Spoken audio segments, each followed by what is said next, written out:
What's up mga boss? Happy New Year! Dito kami sa Skyway. Pauwi na kami ng Jensan. So update lang. Doon kami nag-celebrate ng New Year sa Baguio. Tapos habang papunta kami doon kami nagpagas sa Shell Rosario. Tapos hanggang ngayon yan ang update na ating fuel. Ang oras ngayon is 1:43 PM and ang ruta natin papunta tayo ng Port of Matnog. Kung interesado kayong malaman mga boss kung magkano yung pamasahe sa port, ano yung mga kailangan bayaran, yung mga barko, just keep watching this video.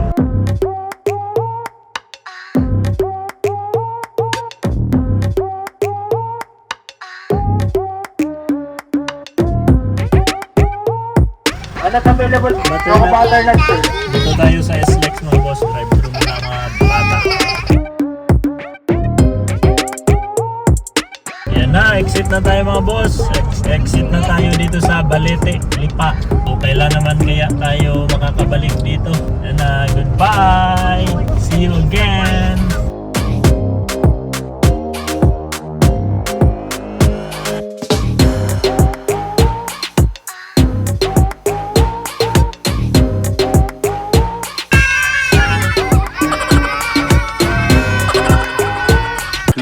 Hours later.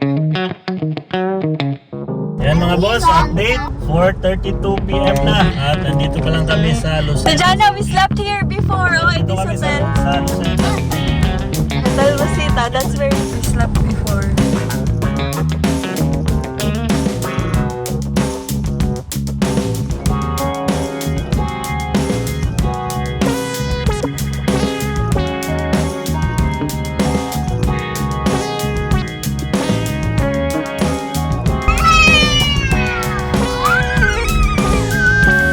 One hour later. Yan mga boss, update. Pagod na ako.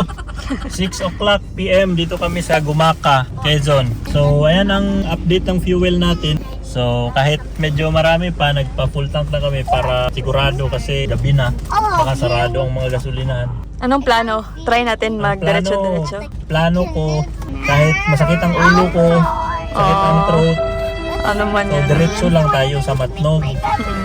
Kasi kung matagal pa tayo, baka mag-ano na ba, busy na ang mga port. Tapos ang mga kids, may ano man sila dito, in order namin online, yung car bed, yung inflatable ba na car bed na komportable sila, tapos i-ano lang yun siya, inflate. Oh my God! Wow! Yan. Guys, are you tired or not yet? Oh, grabe ang energy level. Wala ko'y kaya. Magwak akong ulo. Ano?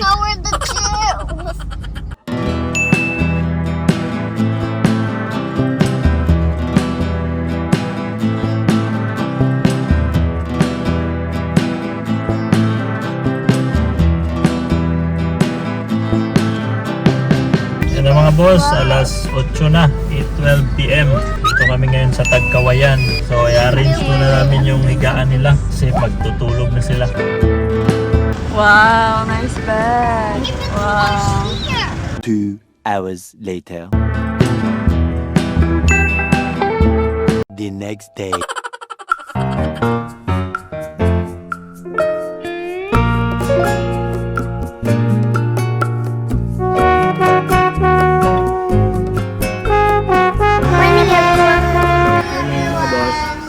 Happy New Year! Happy New Year!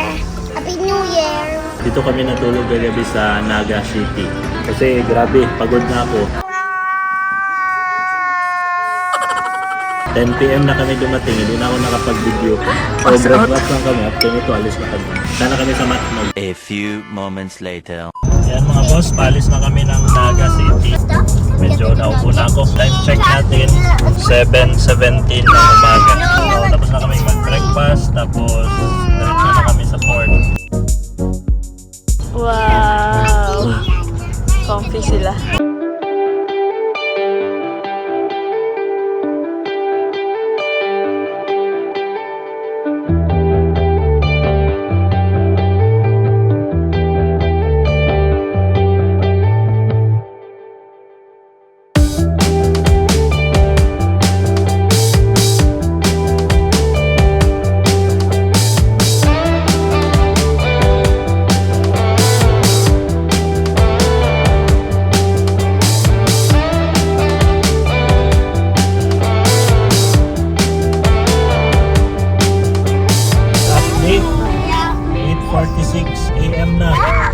na kami sa Kamalig Albay. So far, so good. Okay pa naman ang biyahe. Dahan lang, chill ride. Oh, laki ng ceiling. Enjoy the ride. Are you tired? No. Oh, grabe. How about that way? Wow.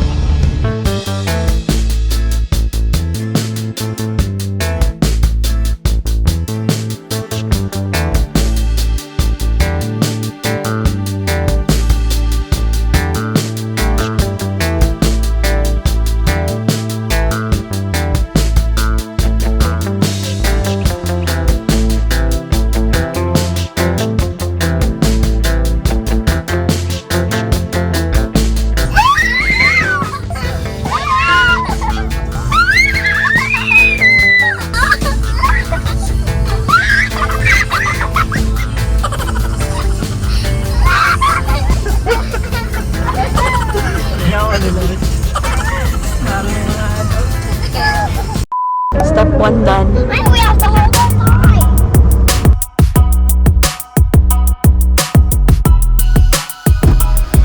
Yeah. Grabe ka naman bayaran dito. Kabot. Abot, alas 12 daw galis. Hi, thank you, Lord. Yan ang sa notes mo. Yan ang mga boss, you are now leaving the island of Luzon. Andito na tayo ngayon sa Matnog Port. Ito, tapos na kaming nakakuha ng ticket. So, explain ko mamaya kung magkano yung nabayaran natin mga boss. We're here in the finish line of the boat.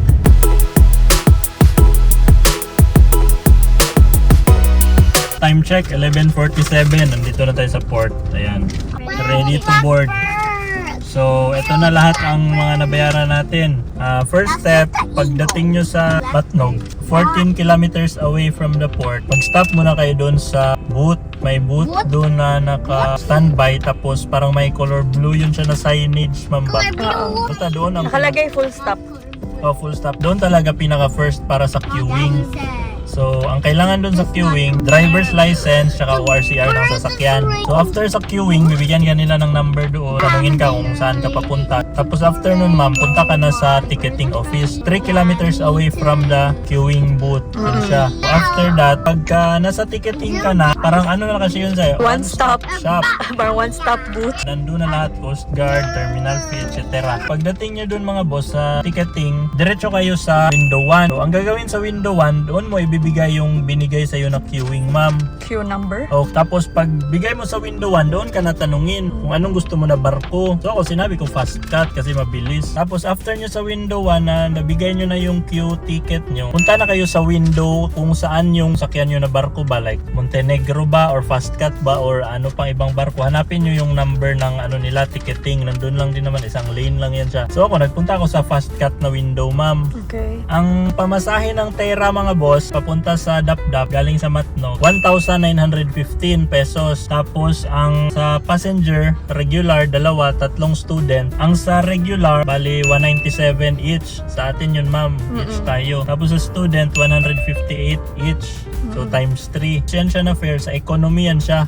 Kasi may premium kasi yung aircon. Tapos useless man yun, mag-premium. Tapos dito lang tayo sa sakyan kasi 1 hour lang man. Oh, nung papunta tayo dito. Kaya ano na lang ang tayo. kinuha ko, ma'am, economy lang. Okay. Tapos kaya na, tapos na ako sa window ng fast cut, nakabayad na ako sa sakyan, nakabayad na ako sa passenger. So lipat agad tayo sa isang window doon sa LGU fee. Okay. So kailangan doon magbayad ng 10 pesos each, kahit driver magbayad. So 5 tayo, 50 pesos ang nabayaran ko. After ng LGU fee mga boss, may babayaran pang 129 pesos para sa Roro terminal fee ticket for car. Sa sasakyan yun siya. Tapos aside from that, magbayad ka naman ng 150 para sa terminal fee ng mga passenger. 5 tayo, 30 pesos each. So 150.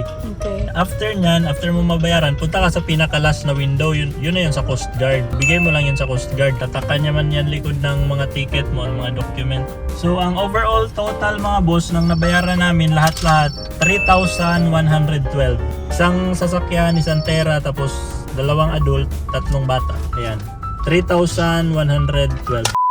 binentahan tayo nung nagbebenta ng saging at itlog. So, nabudol tayo ni Kuya. So sa tingin mo, maganda ang sistema nila dito? So, maganda ang sistema. Okay Compared, man sa Matnog. compared sa ibang port, no? Nice talaga, no? Okay talaga mga boss sa Matnog. Aside sa arrange siya, maraming barko. Bawal ang fixer dito. Walang fixer dito, walang fixer. Ayan na, sakay na yung mga passengers. Yan na mga boss, boarding na, 12:24 p.m. Maramanda. Fit ni daddy sila ng food, oh. Like in Canada. Oh, there's another fast cut! Fast cut! Oh, there it is! Hello! Wow, grabe oh, lunch nila oh. Chicken adobo ang ulam nila mga boss. Grabe energy ng mga batang to oh.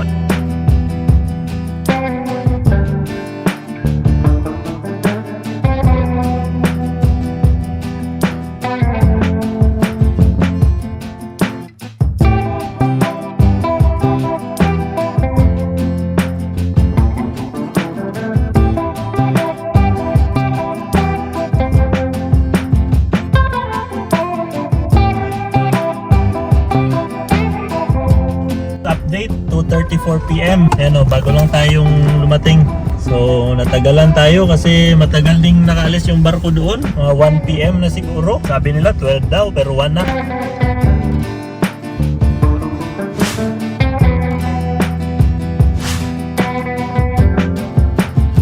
Yan na mga boss, 3 o'clock p.m. Nakalabas na tayo sa port. Diretso na tayo ngayon sa Tacloban City. Yan. Dito naman tayo sa Samar Road. Tayo na to dito sa Samar Road na naman.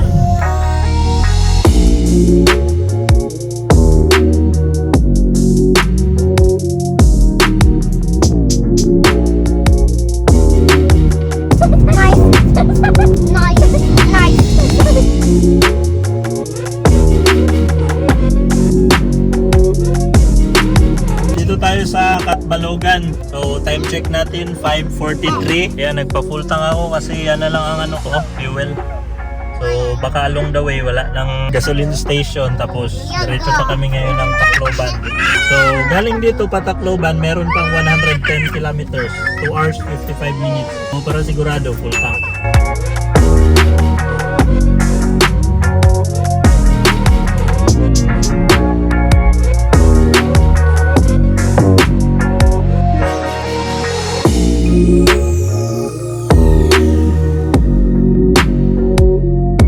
The next day. Morning mga boss, dito kami sa Fans Hotel Palo. Natulog kagabi kasi dumating kami dito around 9 p.m. Morning! Morning. Morning. Daddy left and mommy left his daddy shampoo. Wow, yeah, and mommy left, oh mommy, you left my shampoo in Naga City.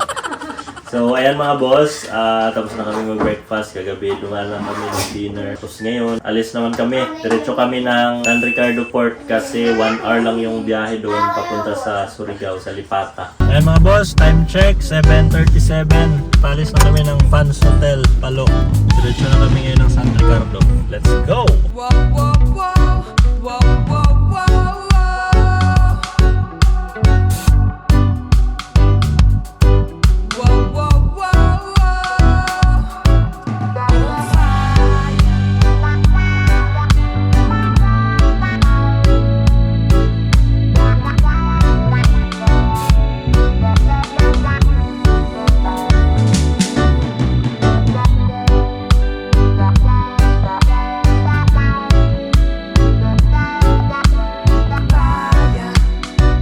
Okay mga boss, update 10:09 AM. Dito na kami, lampas na kami sa Liloan Port, pero nakakuha na ako ng ticket. Sa Tusay wala nang mga barko kahit isa sa Liloan. So doon tayo papunta sa San Ricardo. I-share ko sa inyo mamaya, sasabihin ko kung magkano lahat ang pamasahe ng sasakyan at ng passenger galing San Ricardo to Lipata, Surigao. Yan. First time namin dumaan dito, kahit ikaw ma'am no? Oh, first time. Yan, kahit si mami, first time. Alam mo ma'am, ang mga truck minsan lang muna nagadaan dito ma'am. Ha, kaya pala. Grabe ka ano, kaya yung steep. Kaya pala parang wala siya.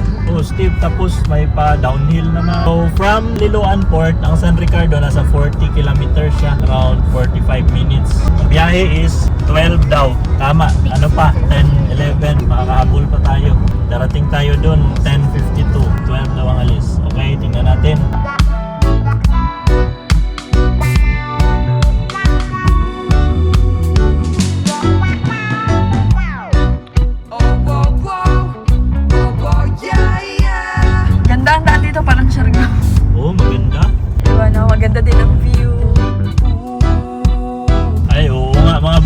Grabe pala ang steep nito. Oh. So, kailangan dito, dandahan lang.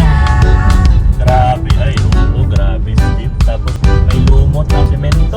Slide. Slide siya, may lumot. Ano, kita nyo sa gilid. May mga green siya. So, dito sa unahan, may right curve dito, ma'am. Grabe naman yung curve itong na yan. kalsada na to, steep masyado. Letter V naman to. Ay, grabe. Walang sinabi ang nagpan dito, ma'am. Grabe, oh. Ay, grabe. Hay na tong kalsada. Ay, grabe. Tingnan nyo naman. Grabe naman. Kaya pala walang mga truck na dumadaan dito.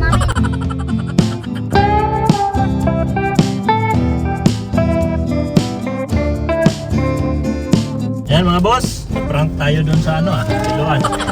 Sabi niya 12 daw ang alis. Yun pala. 2 pa. 2 p.m. So 1 p.m. pa daw ang loading. 11:41 pa lang. Yan, bumili kami ng ulam at saka kanin. Dubong pusit at fried chicken. Tapos bumili ako ng paper plate. Wala na, solve na. Sige na, kain muna tayo. Okay mga boss, ayan. Pamassage muna tayo dito sa San Ricardo. While waiting sa ating boarding. Grabe tagal. Ano oras na ma'am? 12:49.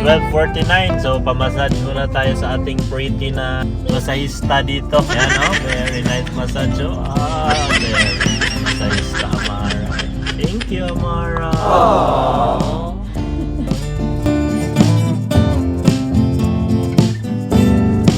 Grabe ba yung man? Time check, 1:32 p.m. So, ngayon pa nag-boarding. Tayo pangalawang pasok. Sa dami ng sasakyan, tayo pinauna. Pero tayo, Ay, ganun ba? tayo yung magbaba nito. Update, tingnan nyo, loading na. Loading, yan, loading na kami. So, dito kami sa pinaka-harap ng barko. Tapos, i-share ko na sa inyo kung magkano yung bayaran namin lahat from San Ricardo Port to Lipata, Surigao. So, ang pamasahe ng sasakyan, Nissan Terra, bale, free na yung driver. Ang pamasahe ng sasakyan with driver, 2,800 sa Montenegro. Tapos, ang passenger ticket, si Mami, 196. Kasi ano ka man ma'am, adult, regular. Tapos sa bata, bali 98 each. Tapos 98 times 3 yan siya. Total niyan, sila at ikaw, 490. Tapos may terminal fee. Iba man ang sa car at sa passenger. Ang terminal fee ng sasakyan, 129. Tapos ang terminal fee ng passenger, 25 pesos. Balitag 5 peso each. Tapos may 80 pesos pa nabayaran na toll fee. So ang overall, lahat-lahat na nabayaran namin from San Ricardo to Lipata is 3,524. Okay lang, no? Okay lang, mas mura dito kaysa doon sa kapila. Mas mura dito kasi mas malapit siya. 1 hour lang ang biyahe. Okay. Kasi sa Liloan, wala nang barko doon kahit isa. Kasi nagsialisan ng barko dahil sa tulay doon na ginaayos ba. So parang wala naman halos pasahero. Malayo pa, tapos wala pang mga malalaking sasakyan. Sayang yung fast cut sa Sayang Liloan. talaga, pero ay magawa. Naman, wala mang tulay. Lingaw kayo dito kayo na, no? Mingaw bay. Pabawa yung mga tao doon sa sa may Liloan. Parang mawala ng mga trabaho. Maraming nawala ng trabaho. Dahil sa tulay na ginawa. So, madali lang naman itong biyahe mga boss. Kung bakit siya matagal, good ma'am. Itong lang, loading lang. Loading and unloading lang ng sasakyan.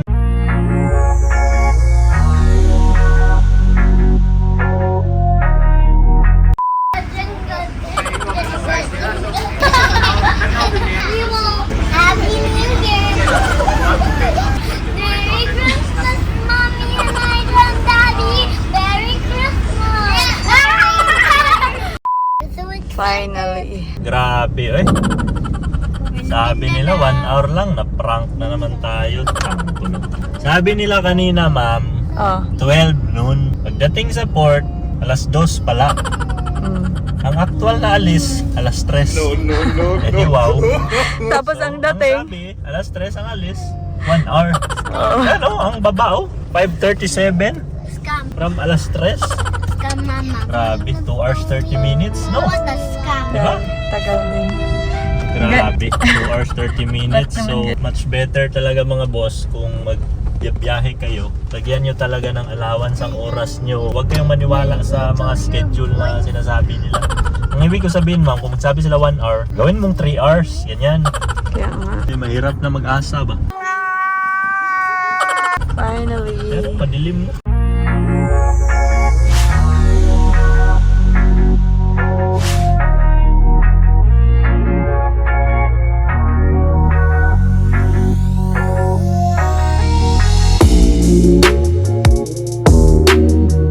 unbearable hours later. We're finally in Jensen. Yay!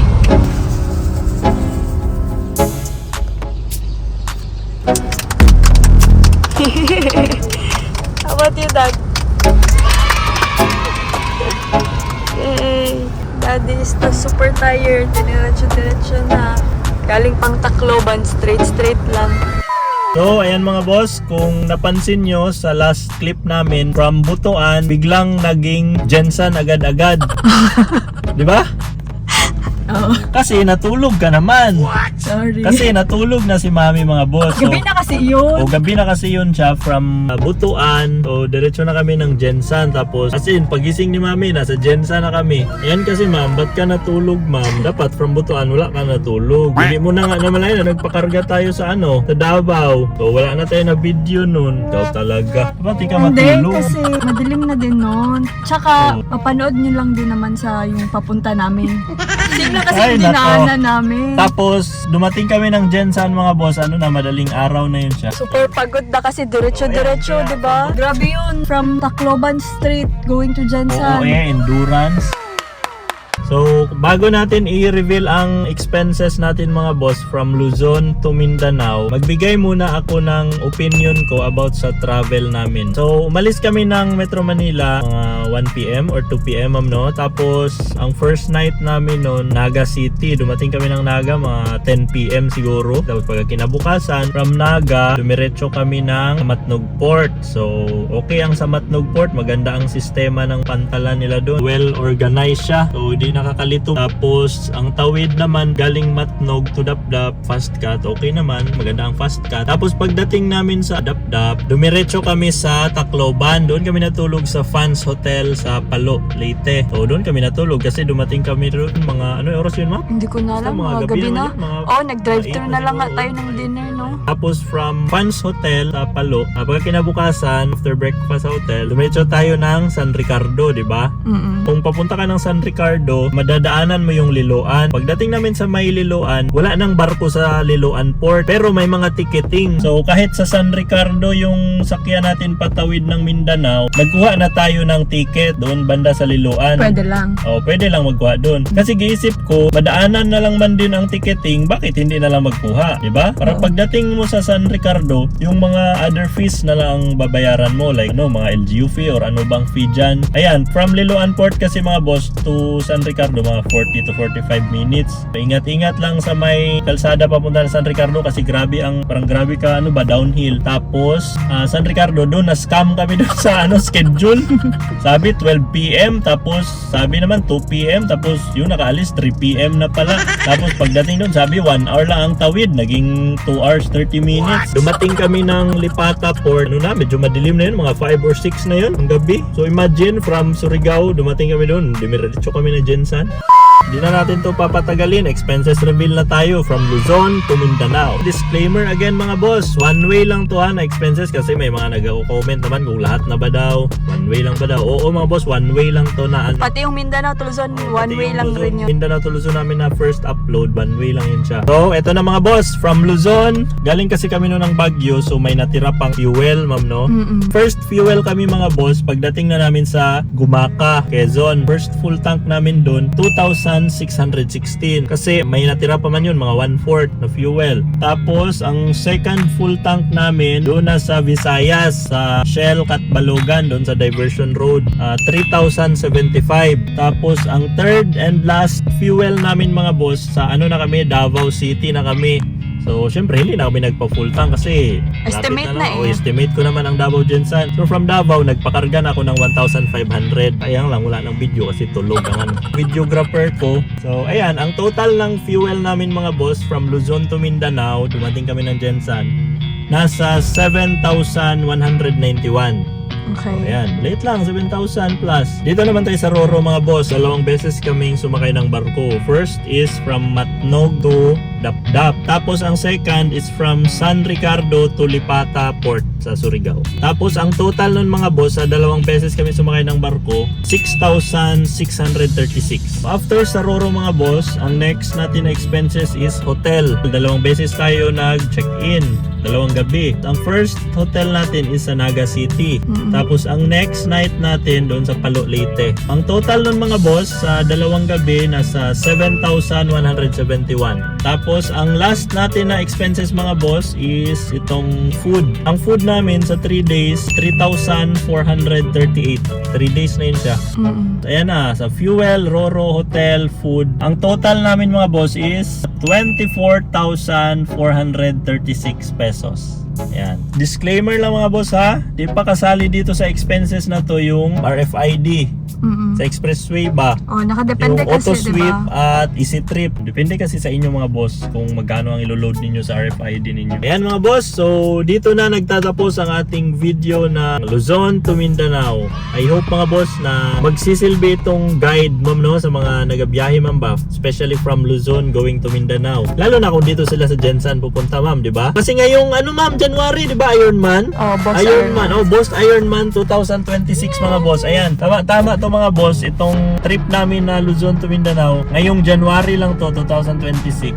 So, kung wala kayong idea, much better na panoorin nyo tong video. And thank you pala sa mga comments. Yes. Sobrang daming comments. Pero isa-isa talaga binabasa Oh, na. grabe, dami naman. Kung nag-enjoy kayo mga boss sa ating mga videos, please don't forget to like and subscribe sa ating channel. Tapos, comment na lang din kayo kung taga saan kayo, ma'am, no? Para Oo nga. kita naman natin kung saan Grabe. naabot. Kasi Saan? nagabasa tayo ba? Tayo dalawa, no? Kaya nga, meron sa Dubai, Oh, sa may Dubai. California. Sa Davao Oo, Central, meron din. Davao Convenience. Corny mo.